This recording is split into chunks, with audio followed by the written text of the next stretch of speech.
Drama serial दिल अवेज में आखिरकार शहाब ने भी तमन्ना बेगम को कॉल करके फैसला कर ही लिया कि वो उसे काफी ज्यादा दौलत दे देगा ताकि वो उसकी बेटी की जान छोड़ दे। फारिया के लिए रोशन आरा हर हद तक जा रही है और तरले मिन्नतें कर रही है सिकंदर की कि वो दोबारा से फारिया को अपना ले और उसके साथ जिंदगी गुजारना शुरू कर दे। आने वाली किसकी मुकम्मल कहानी में आप सभी दोस्त देखेंगे। रोशन आरा बेगम कॉल करती है सिकंदर को और उसे कहती है कि मुझे पता है कि फारिया से बहुत बड़ी गलती हो गई है और वो अभी नादान है। उसने नादानी में जो कुछ भी किया उसे तुम बड़ेपन का मुजाहरा करते हो उसे माफ कर दो। और हमें लगता है कि जब तुम आते हो ना बहुत ज्यादा खुश होती है। उसके चेहरे के ऊपर वो खुशी हमने कभी नहीं देखी। आजकल वैसे भी बहुत ज्यादा परेशान रहना शुरू हो चुकी है वो। बेहतर होगा कि आप घर में चक्कर लगाएं, हम पार्टी रखते हैं बड़ी जिसमें तुम्हारी और फारिया की मुलाकात भी करवाते हैं। ये कॉल सुनने के बाद सिकंदर बहुत ज्यादा परेशान हो जाता है और खेतों की तरफ निकल जाता है गाड़ी लेकर। अकेला सोचों में गुम है कि वो क्या करे। एक तरफ दिलअवेज है, दूसरी तरफ रोशन आरा और फारिया जो उसकी जान ही नहीं छोड़ रही, पीछे पीछे हैं उसके।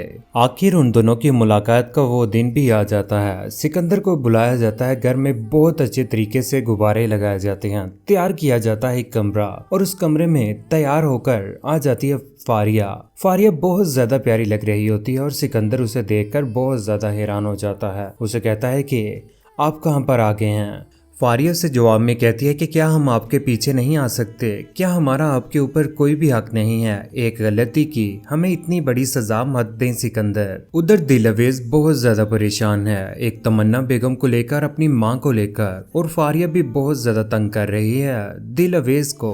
और सिकंदर और दिलअवेज के दरमियान आकर उन दोनों को एक दूसरे से दूर करने की भी कोशिश कर रही है। घर में आया हुआ सिकंदर उसके पास फारिया आ जाती है। फारिया उसका हाथ पकड़ने लगती है, उसे कहती है कि हम उस उजड़े हुए दिल को दोबारा से आबाद करना चाहते हैं। उसका हाथ पकड़ने की कोशिश करती है। सिकंदर कहता है कि क्या मसला है तुम्हें फारिया, पीछे हो जाओ, कभी भी मत सोचना, आप हद से बढ़ रही हैं, आपको समझ नहीं आती मोहब्बत में हद कहाँ होती है। जो मोहब्बत करता है उसे समझ ही नहीं आती कि वो क्या कर रहा है। आप क्यों नहीं समझ रहे, हम आपके साथ बहुत ज्यादा प्यार करते हैं। दिलअवेज ये सारा मुआवजा देख लेती है। जैसे ही वो उधर से आती है सिकंदर और फारिया को एक दूसरे के पास देखकर बहुत ज्यादा परेशान हो जाती है और सिकंदर को कहती है कि आज भी आप उसी से प्यार करते हैं। देखिए ना, जब भी आप घर आए हैं वो आपके पीछे पीछे है। लेकिन सिकंदर कहता है कि नहीं, ऐसी कोई भी बात नहीं है, वो मेरा पीछा नहीं छोड़ रही। मैंने उससे माफी भी मांगी, यहाँ तक कि उसके हाथ भी जोड़े हैं कि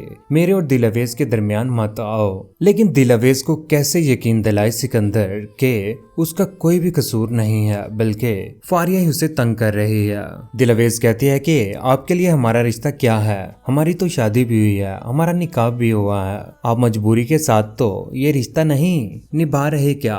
सिकंदर कहता है कि उस दिन मजबूरी के साथ ही ये रिश्ता बना था। जब फारिया घर से भाग गई थी तो उसके बाद मैंने आपके साथ शादी कर ली, लेकिन आज मैं आपके साथ ये रिश्ता अच्छे तरीके से निभा रहा हूँ। अगर मैं चाहता कि ये रिश्ता मैं और ये समझौता 1 मिनट में तोड़ सकता हूँ, लेकिन मैंने ऐसा नहीं किया और इस रिश्ते को हमेशा अच्छे तरीके से निभाया है और हमेशा निभाना ही चाहूंगा। आप मेरी क्यों नहीं बात को समझते और आपको मेरे ऊपर आज तक यकीन क्यों नहीं आया। मुझे नहीं लगता कि आप कभी भी मुझे समझेंगे और ना ही मेरे प्यार को। उधर शहाबुद्दीन ने भी फैसला कर लिया है कि वो कॉल करेगा तमन्ना बेगम को और कॉल करके कहता है कि तमन्ना तुम चाहती क्या हो। आगे से तमन्ना कहती है कि सिर्फ रकम चाहती हैं एक बहुत बड़े।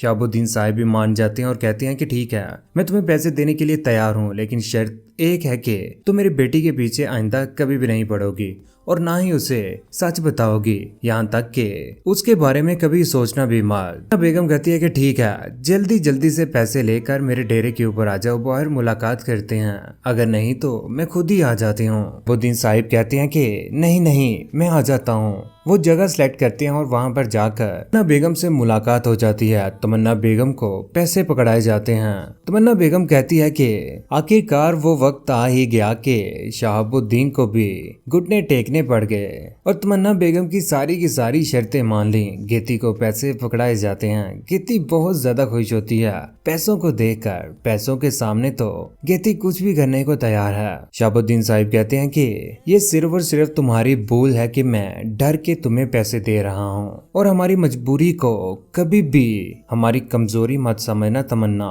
तुम जैसी औरतें कभी भी रिश्तों की पहचान नहीं कर सकती, रिश्तों की इज्जत भी नहीं कर सकती। तुमने सिर्फ और सिर्फ सारी जिंदगी पैसे को ही देखा है और मुझे ये भी पता है कि तुमने सितारा के साथ क्या किया था। उधर कशान भी खामोशी के साथ बैठने वाला नहीं है। कशान ने भी फैसला कर लिया है कि इस बार वो दिलवेज को हासिल करके ही रहेगा, यहाँ तक कि उसको किडनैप करने का भी फैसला उसने कर लिया है। तमन्ना बेगम को कॉल करता है और कहता है कि क्या फैसला है फिर।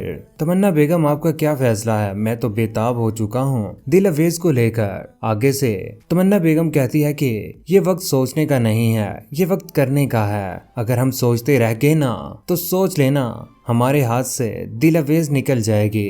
कोशिश करो कि सिकंदर और दिलवेज के दरमियान लड़ाई झगड़ा करवाओ, उन दोनों के दरमियान लड़ाई झगड़ा होगा फिर ही हमारे हाथ दिलवेज आएगी। कशान कहता है कि मुझे कुछ ना कुछ सोचना पड़ना है, ऐसे तो कुछ भी नहीं होना। तमन्ना बेगम तो यही चाहती है कि जल्द से जल्द दिलवेज को अगवा करके उसके डेरे के ऊपर लाया जाए और सरमद के आगे हाजिर किया जाए, क्योंकि सरमद अभी तक जान नहीं छोड़ रहा उसकी के उस लड़की को जल्द से जल्द उसके सामने पेश किया जाए। पैसे भी दे दिए गए हैं उसके, फिर किस चीज की देरी है, उस सीढ़िया को जल्द से जल्द कैद करो ना तमन्ना बेगम। कशान भी फैसला कर लेगा कि वो इस बार सिकंदर और दिलवेज को एक दूसरे से जुदा करके ही रहेगा, यहाँ तक कि दिलवेज जब बाहर जाएगी उसके पीछे लड़के भी छोड़ देगा। कशान पक्का वादा करता है तमन्ना बेगम के साथ के प्लान बहुत ज्यादा मुश्किल है, मुझे मुश्किलात भी आएंगी, लेकिन मैं आपका साथ नहीं छोड़ूंगा, हक और सच के साथ ही रहूंगा। तमन्ना बेगम कहती है कि इस काम को छोटा मत समझना, वो शहाब की बेटी है, देख लेना किसी छोटे खानदान की बेटी नहीं है और शहाबुद्दीन कभी भी अपनी बेटी को किसी और के पास जाने नहीं देगा। जरा सोच समझ के हमें कदम उठाना होगा।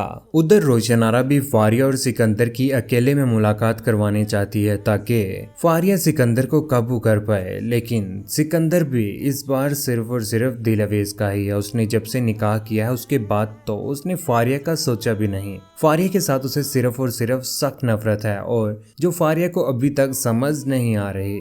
लेकिन आखिर बुराई की कितनी देर जीत होगी जब शहाबुद्दीन साहिब के सामने कशान की हकीकत दिलवेज लेकर आएगी कि कशान भाई ने हमें ब्लैकमेल करने की कोशिश की, जिसकी वजह से ये सब कुछ हुआ है। कशान के ऊपर भी बहुत ज्यादा बुरा वक्त आएगा। लेकिन आप सभी दोस्त क्या चाहते हैं, तमन्ना बेगम और कशान का क्या अंजाम होना चाहिए और फारिया और रोशनहरा का भी जिस तरह से वो सिकंदर और दिलवेज को एक दूसरे से दूर करना चाहते हैं, उनका क्या अंजाम होना चाहिए। सिकंदर और दिलवेज को एक दूसरे के साथ खुश कौन देखना चाहता है, नीचे कमेंट सेक्शन में अपनी कीमती राय का इज़हार जरूर कीजिएगा। चैनल को सब्सक्राइब करने के बाद बेल का बटन जरूर दबाइएगा। अपना ख्याल रखिएगा, दुआ में याद रखिएगा। अल्लाह हाफिज।